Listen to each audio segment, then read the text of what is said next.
Good morning all of you my dear friends. मैं नरेंद्र आपके अपने इस यूट्यूब चैनल पर मैं तुम्हारे नरेंद्र पर आपका बहुत बहुत बार स्वागत करता हूं। हमने जो प्रॉफिट एंड लॉस का जो चैप्टर स्टार्ट कर रखा है उसकी क्लास अभी तक 7 हो चुकी है। आज क्लास को स्टेप बाय स्टेप क्लास को स्टार्ट करते हैं। क्लास नंबर 8 को स्टार्ट करेंगे। इस क्लास के अंदर हम स्टेप बाय स्टेप क्वेश्चन को लेंगे। जो क्वेश्चन आपको इस बोर्ड पर दिखाई दे रहा है इस क्वेश्चन क्लास स्टार्ट करेंगे।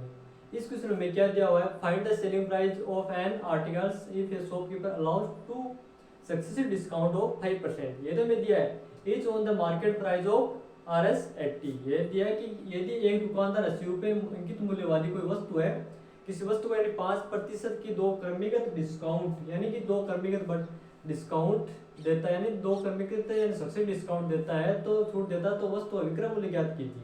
हमें क्या दिया है दुकानदार ने कि उस पर जो वस्तु है उस पर कितना उसने अंकित कर रखा है, मार्क कर रखा है 80 रुपये अंकित कर रखा कोई वस्तु उस पर, जबकि उस वस्तु पर डिस्काउंट हमेशा किस पर दिया जाता है, मार्क प्राइस पे हमेशा डिस्काउंट दिया जाता है।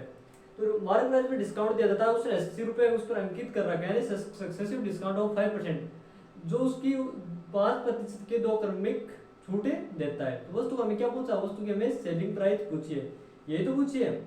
पहले हम क्या करेंगे, अकॉर्डिंग टू क्वेश्चन के अनुसार करेंगे। टू सक्सेसिव डिस्काउंट हमें दिया है, टू सक्सेसिव डिस्काउंट ऑफ कितने का दिया है, 5%, यही तो दिया है। फिर इस सक्सेसिव डिस्काउंट ये दिया है तो इक्विवेलेंट डिस्काउंट क्या होगा, यानी समतुल्य बटा क्या होगा, उसके लिए फॉर्मूला हमारे पास क्या होता है, a प्लस बी, ये तो होता है a plus B minus A B upon 100, ये तो होता है। फिर उसमें मान रखेंगे, फिर हम क्वेश्चन को सोल्व करेंगे। वो कैसे, पहले हमें दिया है कि find the selling price of an article if a shopkeeper allows two successive discount of 5%, यानी उस पर मार्क कितना कर रखा है क्वेश्चन, क्या दिया, two successive discount according to question.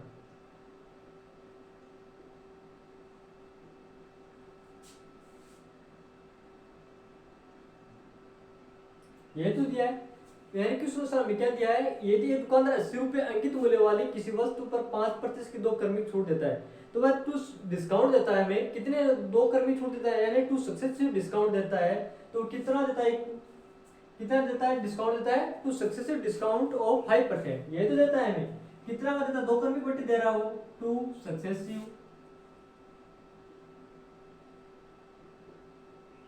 Discount of 5%, ये तो हमें दिया है कि उसने बता रखा है कि उसके अनुसार, यानी यदि दुकानदार 80 रुपये अंकित मूल्य वाली कोई वस्तु है उस पर 5% की क्रमिक दो यानी छूट देता है, तो जब क्रमिक छूट देता है उसे क्या बोलते हैं, समतुल्य बटा। समतुल्य बटा इंग्लिश में क्या बोलते हैं, इक्विवेलेंट डिस्काउंट, ये तो बोलते हैं। इक्विवेलेंट डिस्काउंट का फॉर्मूला क्या होता है, इक्विवेलेंट डिस्काउंट, इसका फॉर्मूला क्या होता है, हमें क्या पूछा, समतुल्य बटा 5% जो क्रमिक छूट देता है तो उसे बोलते हैं समतुल्य बटा। तो इसके लिए फॉर्मूला क्या था हमारे पास, a plus B minus A B upon 100, यही तो होता है। ये होता तो a और b की वैल्यू है जो कि हमें सक्सेसिव डिस्काउंट दे रहा 5% का, तो मान रखने पर क्या प्राप्त होगा, ये यानी समतुल्य बटा क्या प्राप्त होगा, यानी equivalent discount a plus B minus A B upon 100। तो a प्लस बी की मान वैल्यू क्या है, a की वैल्यू 5, यानी सक्सेसिव बटा दो क्रमिक छूट कितने दे रहा है, 5% की दे रहा है, तो 5 प्लस 5 यानी 5 प्लस 5 माइनस 5 इंटू 5 अपॉन 100, यही तो है। फिर आगे क्या होगा, इसको ऐड करने पर 10 माइनस 25 बट्टे 100 यानी 25/100, यही तो होता है। इसकी फिर 25 बट्टे 100 यानी 25/100 की फिक्स वैल्यू क्या होती है, 10 माइनस 1/4, यही तो होती है। इसको सॉल्यूशन करने पर यानी क्या प्राप्त होता है, इसका लघुत्तम लेकर करने पर 4 40 माइनस 40/4%, ये तो प्राप्त होता है। पहले ये तो इक्विवेलेंट डिस्काउंट यानी समतुल्य बटा हमारा क्या प्राप्त हुआ, 39/4%, ये तो प्राप्त हुआ। फिर आगे में किसी ने पूछा है कि उसने दुकानदार ने 80 रुपये अंकित मूल्य वाली वस्तु 5% की दो क्रमिक छूट देता है, तो वह विक्रय मूल्य ज्ञात कीजिए। तो उसके मैंने मार्क प्राइस कितनी दे रखी है, उसने अंदर 80 दे रखी है, 80 दे रखी है, यही तो दे रखी है। फिर आगे क्या करते हैं, यानी इक्विवेलेंट डिस्काउंट यानी समतुल्य बटा हमारा कितना निकल गया, 39/4 यानी 39/4%, ये तो निकल कर गया। फिर आगे क्या करते हैं, मार्क प्राइस यानी हमें क्वेश्चन के अंदर कितनी दी हुई है, MP = 80, यही तो दी है। यदि हमें मार्क प्राइस यानी अंकित मूल्य 80 दिया हुआ है तो जबकि समतुल्य बटा 39/39 है, यही तो है। तो हमें क्या ज्ञात करना है, उसकी सेलिंग प्राइस ज्ञात करना है। तो डिस्काउंट फॉर इसका फॉर्मूला क्या होगा, discount DIR is equal to 80। Discount हमेशा किस पर दिया जाता है, मार्केट प्राइस पर दिया जाता है। कितने का दिया जाता है, जिसका समतुल्य बटा यानी इक्विवेलेंट डिस्काउंट कितना है, 39/4, यही तो है 39/4 प्रतिशत क्या रहते हैं इनटू 100, ये तो आते हैं। फिर क्या करते हैं, फिर इसको सॉल्यूशन करने पर क्या प्राप्त होता है, 4 डिवाइडेशन करने पर क्या आता है 20, ये तो होता है 20 से 20, 20 पंजो 100। इससे इसको डिवाइडेशन करने पर क्या आता है 5 7 35 35, ये तो 4 5 8 40 यानी 7.8 समथिंग, यही तो आता है 7.8। जब डिस्काउंट हमारे कितना निकल गया 7/8, 7.8 का ये तो निकल करके आया। फिर आगे में पूछा कि वस्तु को सेलिंग प्राइस यानी ज्ञात कीजिए। तो सेलिंग प्राइस का फॉर्मूला क्या होता है आगे, SP = MP माइनस डिस्काउंट, यही तो होता है SP = MP माइनस डिस्काउंट। जब SP हमें ज्ञात करना है, सेलिंग प्राइस हमें ज्ञात करनी है,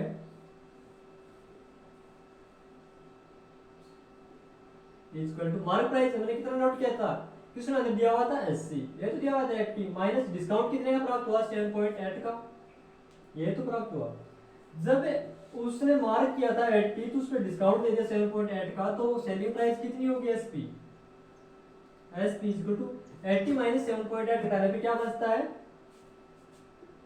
80 माइनस 7.8 घटाने पे क्या बचता है 2 8 2 7, क्या बचेगा 72.2, ये तो बचेगा।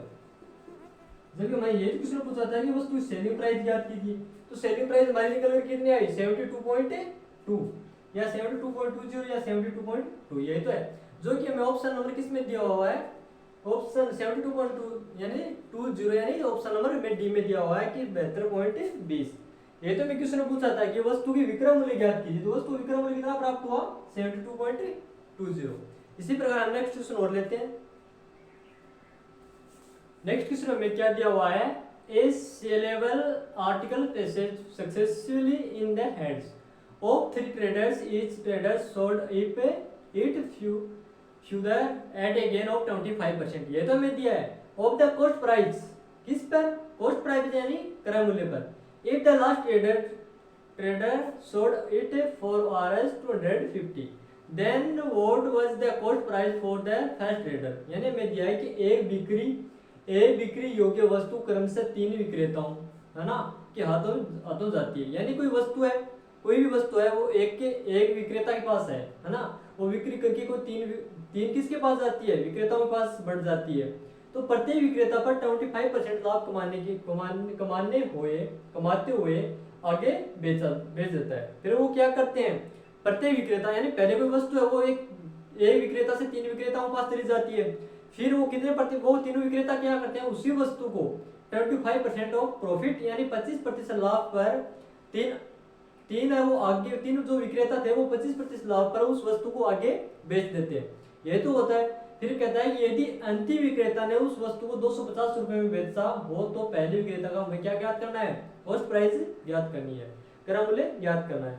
कितने प्रॉफिट में बेच रहा है हर वस्तु, यानी 25% वस्तु पर बेच रहा है। अकॉर्डिंग टू क्वेश्चन के अनुसार करते हैं,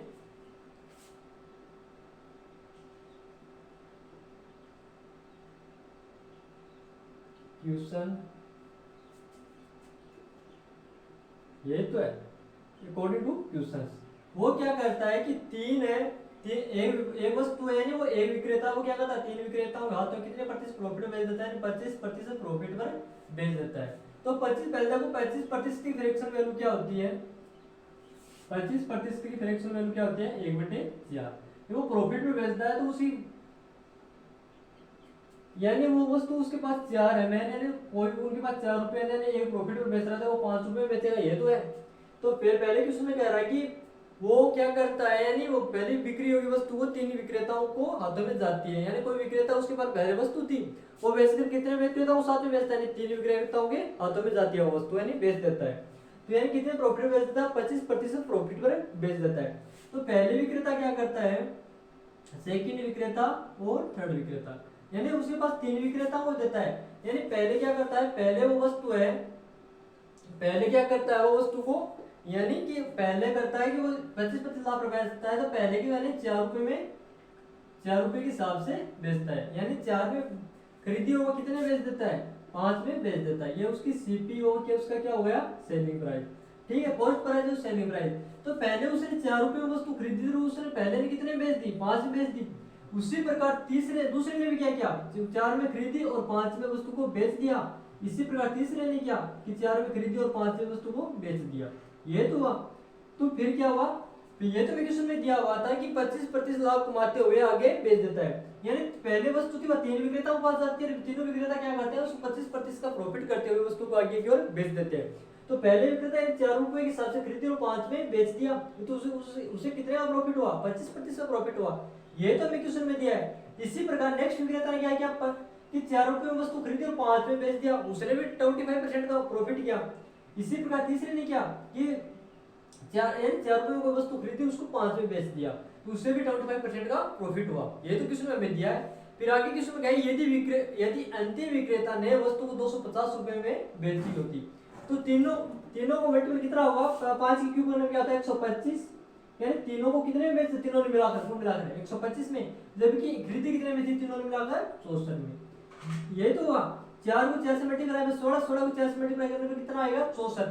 फिर आगे क्वेश्चन में दिया कि अंतिम विक्रेता ने वस्तु को 250 रुपए में बेच दिया, जबकि यहाँ विक्रेता अंतिम बार वस्तु कितने बेच रहा है 125 में, जबकि 125 के वैल्यू क्या दी हुई है, नहीं विक्रेता ने कितने वस्तु बेची 250 में, तो इसका कितना मल्टीपल है, यानी 2 मल्टीपल। ये तो है। जबकि एक यूनिट की वैल्यू क्या हुई 2, ये तो निकल कर आई 125 बेचा था, क्यों क्या दिया हुआ था कि 250 में बेची, तो एक यूनिट की वैल्यू क्या निकल कर आई 2। तो एक यूनिट की वैल्यू 2 निकल कर आई, तो 64 की भी यहाँ पे क्या होगा, ये भी 2 से मल्टीप्लाई होगा, तब क्या हो जाएगा 128। तो यानी कुल मिलाकर तीनों का कॉस्ट प्राइस कितनी है 128, जबकि सेलिंग प्राइस कुल मिलाकर तो तीनों की कितनी है 250। फिर आगे दिया है कि तो पहले विक्रेता का क्रय मूल्य ज्ञात कीजिए। हमें क्या पूछा है, पहले विक्रेता का क्रय मूल्य ज्ञात कीजिए। तो पहले विक्रेता क्रय मूल्य क्या होगा 128, ये तो होगा 128, जो कि हमें ऑप्शन नंबर किस में दिया हुआ है, ऑप्शन नंबर 1 में दिया हुआ है। ये इसका आंसर है। ये तो मैं क्वेश्चन पूछ रहा था कि पहले विक्रेता क्रय मूल्य ज्ञात कीजिए। तो तीनों को कुल मिलाकर क्रय मूल्य कितना होगा 128 रुपए, जबकि सेलिंग प्राइस उसकी किस में कितनी दी हुई थी 250। इसी प्रकार नेक्स्ट क्वेश्चन और लेते हैं।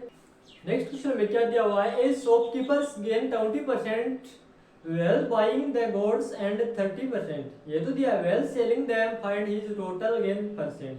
हमें पूछा है कि एक दुकानदार है वो सामान खरीदते समय 20% लाभ कमाता है।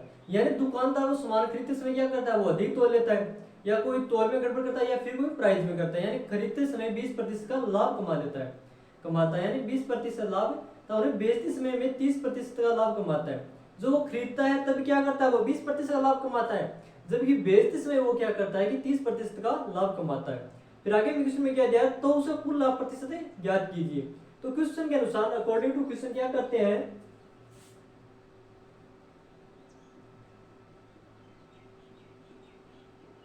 अकॉर्डिंग टू क्वेश्चन यानी क्वेश्चन के अनुसार क्या करता है, वो खरीदते समय भी लाभ कमाता है और बेचते समय भी क्या करता है, वो लाभ को कमाता है। तो हमें क्या ज्ञात करना है, कुल प्रतिशत लाभ ही ज्ञात कीजिए। तो अपन क्या ज्ञात करना है, टोटल गेन परसेंटेज, यही तो हमें ज्ञात करना है। इसका फॉर्मूला क्या होता है,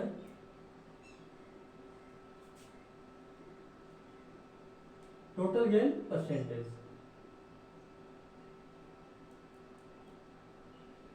क्या होता है, a plus B plus A B upon 100, ये तो होता है टोटल गेन, यानी कुल लाभ प्रतिशत क्या होगा, फॉर्मूला क्या करना, क्या होता है a प्लस बी, ये तो होता है a plus B plus A B upon 100, यही तो होता है। तो टोटल हमें कुल लाभ प्रतिशत ज्ञात करना है, तो उसके लिए क्या करते हैं, तो पहले क्वेश्चन में दिया है कि आगे कि वो पहले क्या करता है, वो वस्तु खरीदते समय में 20% का लाभ कमाता है।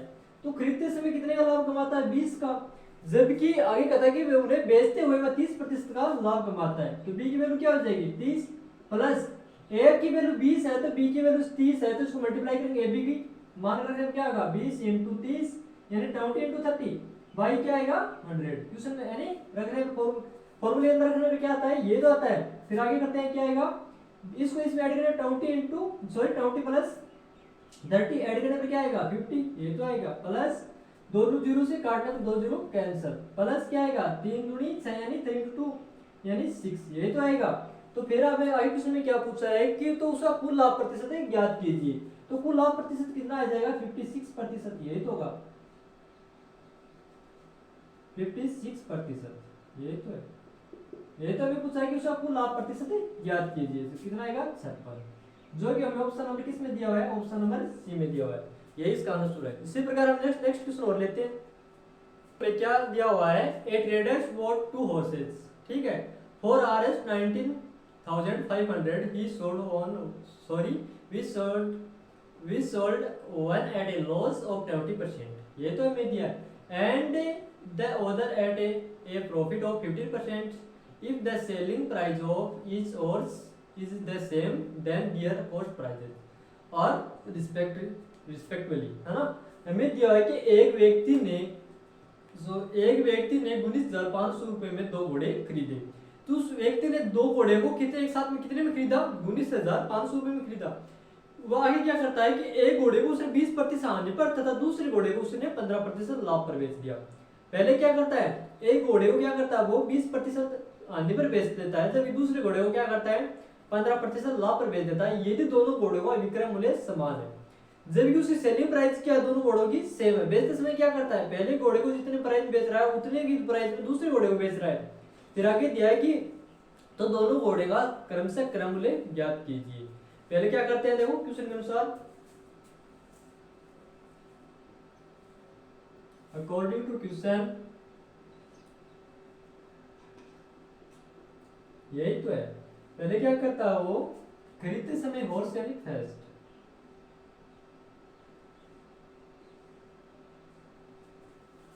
हॉर्स सेफ्टी, ये टोटल, ठीक है।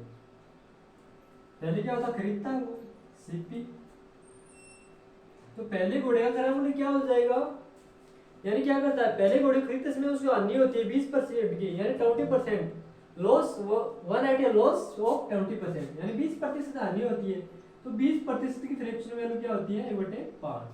यदि वो घोड़े को खरीदते समय 5 में खरीद रहा है तो वे बेचेगा कितने में, उसको 20% हानि हो रही है, बेचते समय क्या करेगा 1 यूनिट उसे लॉस हो जाएगा, तो उसकी सेलिंग प्राइस कितनी हो जाएगी 4, यही तो होगी। इसी प्रकार आगे में क्या दिया हुआ है, तथा दूसरे घोड़े को उसने 15% लाभ पर बेच दिया, तो 15% फ्रैक्शन वैल्यू रूप में लिखे तो क्या करेंगे 15/100, यही तो करेंगे। काटने पे क्या आता है 3/20, यही तो आता है। यदि उस घोड़े का क्रय मूल्य क्या है 20 रुपए है, सीपी क्रय मूल्य कॉस्ट प्राइस उसकी 20 रुपए है, तो बेचते समय उसके क्या हो रहा है, उसे अभी प्रॉफिट हो रहा है, तो उसने खरीदी तो 20 में थी यानी 20 में थी, तो उसे प्रॉफिट कितने हो रहा है 3 यूनिट का फिर प्रॉफिट हो रहा है, तो वो बेचेगा कितने में 23 यूनिट में बेचेगा, ये इसमें ऐड हो जाएगा, तब उसका एसपी कितना हो जाएगा 23, यही तो होगा। फिर आगे में क्वेश्चन में दिया है यदि दोनों घोड़े का क्या है विक्रय मूल्य क्या है सेम है, उसकी सेलिंग प्राइस क्या है सेम है, तो दोनों घोड़े का क्रम से क्रय मूल्य ज्ञात कीजिए।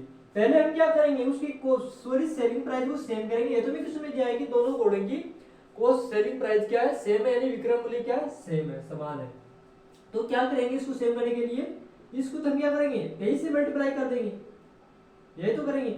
जब इसको 23 से मल्टीप्लाई करेंगे तो इसको भी 23 से मल्टीप्लाई यानी 23 से मल्टीप्लाई करेंगे, इसको 23 से मल्टीप्लाई किया तो इसको सेम करने के लिए इसको किससे मल्टीप्लाई करेंगे, इसको 4 से मल्टीप्लाई करेंगे, इसको 4 से मल्टीप्लाई करेंगे तो यहाँ भी 4 से मल्टीप्लाई होता है, तो सेम होगी।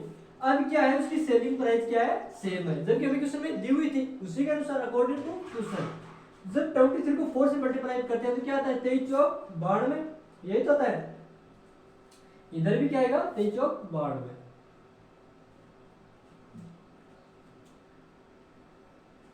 फिर आगे ऊपर क्या दिया हुआ हमें क्वेश्चन में, जब 23 को 5 से यानी 23 को 5 से मल्टीप्लाई करें तो क्या आएगा 115, ये तो आएगा 115 है, और इसको 20 को 4 से मल्टीप्लाई करने पे क्या आता है 80, यही तो आएगा। फिर आगे में क्वेश्चन में क्या दिया हुआ है, ये पहले तो सीपी यानी हमने सेलिंग प्राइस को सेम कर लिया, अब हमें पूछा कि वस्तु की कॉस्ट प्राइस ज्ञात कीजिए, तो ये दिया था, तो दोनों घोड़ों की कॉस्ट प्राइस कितनी हो जाएगी ऐड करने पर, ये तो ऐड होगा तब कितना आएगी 195, ये तो आएगी। हमें क्वेश्चन में दिया हुआ था एक व्यक्ति ने 19,500 रुपए में 2 घोड़े खरीदे, तो टोटल मिलाकर कितने यूनिट हुई 195, ये तो हुई, तो टोटल उसने कितने में खरीदे 195 में खरीदे, जब क्वेश्चन में कितना दिया हुआ था 19,500 में खरीदे। फिर ये उसने बेचे कितने में, इसको 92 में ऐड करने पे क्या आता है 4 18 यानी 184, यदि उसने 195 में खरीद कर 184 में बेच दिया, ये तो हुआ। टोटल उसको कितने में खरीदा उसने? 195 में खरीदा, टोटल कितने में बेचा? 184 में बेचा। जब यहाँ उसकी क्वेश्चन में जाएगी उसकी सेलिंग प्राइस क्या है? सेम है, तो सेलिंग प्राइस यहाँ भी 92, यहाँ भी 92 है। पहले घोड़े को कितने बेचा? 92 में। जब नेक्स्ट घोड़े को कितने बेचा उसने? 92 में, ये तो बेचा।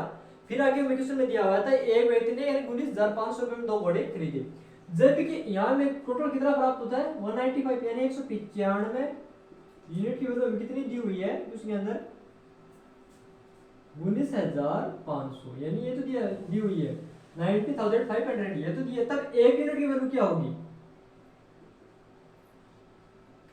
इसको इससे डिवाइडेशन करने पे क्या आता है? 100, यही तो है। तब एक यूनिट की वैल्यू क्या प्राप्त हुई? यानी 100, यही तो प्राप्त हुई। फिर आगे में किसी ने पूछा है कि दोनों घोड़ों का क्रमशः क्रय मूल्य ज्ञात कीजिए। तो पहले घोड़े का क्रय मूल्य कितना है? कॉस्ट प्राइस कितनी है? 115 रुपए। तो first horse CP of first horse, तो फर्स्ट हॉर्स के सीपी यानी कॉस्ट प्राइस कितनी हो जाएगी? 115 इंटू 100, ये तो होगी, तो 11,500, यही तो पहले घोड़े की कॉस्ट प्राइस। इसी प्रकार हमें आगे क्वेश्चन में पूछा है फर्स्ट घोड़े की कॉस्ट प्राइस और सेकंड घोड़े की कॉस्ट प्राइस ज्ञात करनी है। तो सीपी ऑफ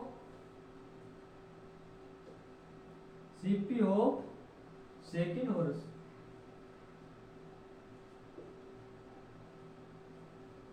तो सेकंड हॉर्स यानी सेकंड घोड़े की प्राइस कितनी हो जाएगी? 80 यूनिट कॉस्ट प्राइस। तो एक यूनिट की वैल्यू कितनी है? 100, 80 यूनिट की वैल्यू कितनी हो जाएगी? 8,000, ये तो होगी। ये तो भी किसी ने पूछा था कि दोनों घोड़ों का क्रम से क्रय मूल्य ज्ञात कीजिए।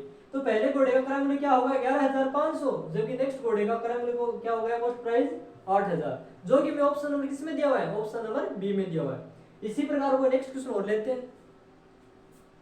नेक्स्ट क्वेश्चन में क्या दिया हुआ है? X sells two articles for RS 4000, each with no loss and no gain in the transaction if one was sold at a gain of 25%, ये तो दिया है। The other is sold at a loss of, क्या दिया है कि X ने दो वस्तुओं को 4,000 रुपए प्रति वस्तु की दर से क्या किया? उसने बेचा। तो इससे उसे न तो लाभ हुआ और न ही हानि हुई। यदि पहले वस्तु को उसने 25% लाभ पर बेचा गया तो दूसरी वस्तु उसे कितने प्रतिशत आने पर बेचा गया? यानी उसे पूछा है कि उसे न तो क्या हुआ? लाभ हुआ और नहीं उसे हानि हुई। जब भी पहले वस्तु उसे 25% लाभ पर बेच दिया गया तो सेकंड वस्तु पर वह क्या करेगा? उसे कितने प्रतिशत आने पर बेचेगा? यानी लॉस पर बेचेगा। तब उसे, ये तो मैं क्वेश्चन पूछा है कि सेकंड वस्तु को कितने प्रतिशत लॉस पर बेचेगा। तो क्या करते हैं? पहले वस्तु यानी दोनों वस्तुओं को 4,000 रुपए प्रति वस्तु दर से बेचा गया। पहले क्या करते हैं? पहले वस्तु यानी क्वेश्चन अनुसार मान लेते हैं अकॉर्डिंग टू क्वेश्चन।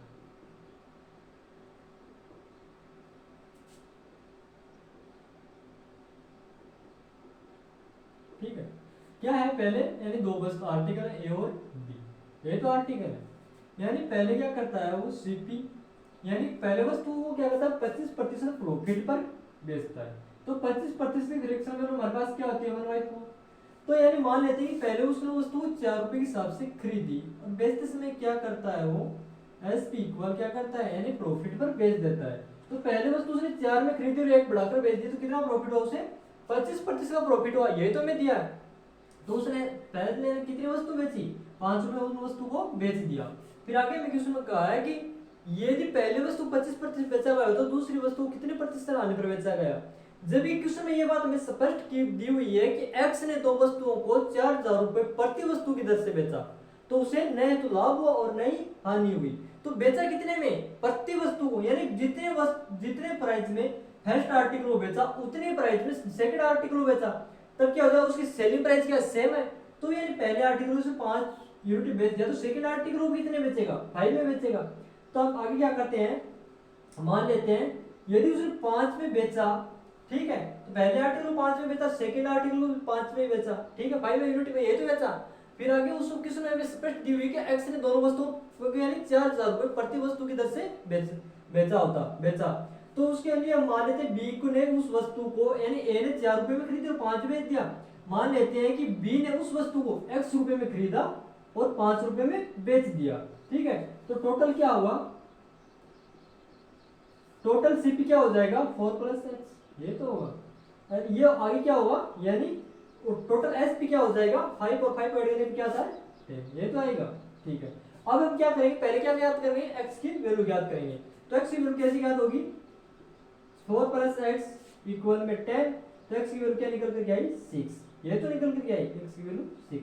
यदि एक्स की वैल्यू 6 रख देते हैं, ठीक है, एक्स की वैल्यू यहाँ 6 रख देते हैं, तो फिर देखो कितने लॉस हो यहाँ हानि होती है, यानी उसने 6 रुपए के हिसाब से कोई वस्तु खरीदी और 5 रुपए में बेच दी, तो लॉस कितने का हुआ, 6 रुपए में वस्तु खरीदी और 5 में बेच दी, तो लॉस कितने का हुआ, लॉस परसेंट का। तो ये क्या हुआ, लॉस कितने का हुआ, लॉस इज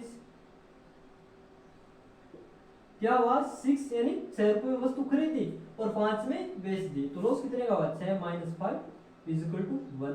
इसका तो हुआ, जो जगह 1 का लॉस हुआ, तो 1 का लॉस किस पर हुआ, ये तो आगे में किसी ने पूछा है, मेन बात तो यही तो है, loss percent is equal to क्या आएगा, 1 का लॉस हुआ किस पर हुआ, सीपी क्या है, कॉस्ट प्राइस 6, तो 1/6 इंटू 100, 1/6 इंटू 100, यानी कि फ्रैक्शन वैल्यू क्या होती है 1/6 की इंटू 100 की, 16 सही 2/3%, ये तो हमें लॉस हुआ, ये तो हमें किसी ने पूछा है कि उसका लॉस प्रतिशत है ज्ञात कीजिए, यानी 25 पर लाभ पर बेचा गया हो गया, तो बस दूसरी वस्तु की वो कितने प्रतिशत आने पर बेचा गया, 16 से 2/3% है आने पर बेचा गया, जो कि हमें ऑप्शन नंबर किस में दिया हुआ है, ऑप्शन नंबर सी में दिया हुआ है। आज के लिए इतना बहुत है, प्लीज क्लास को लाइक करें, शेयर करें और सब्सक्राइब करें, ताकि हर क्लास का नोटिफिकेशन आप तक पहुंचता रहे। Thank you.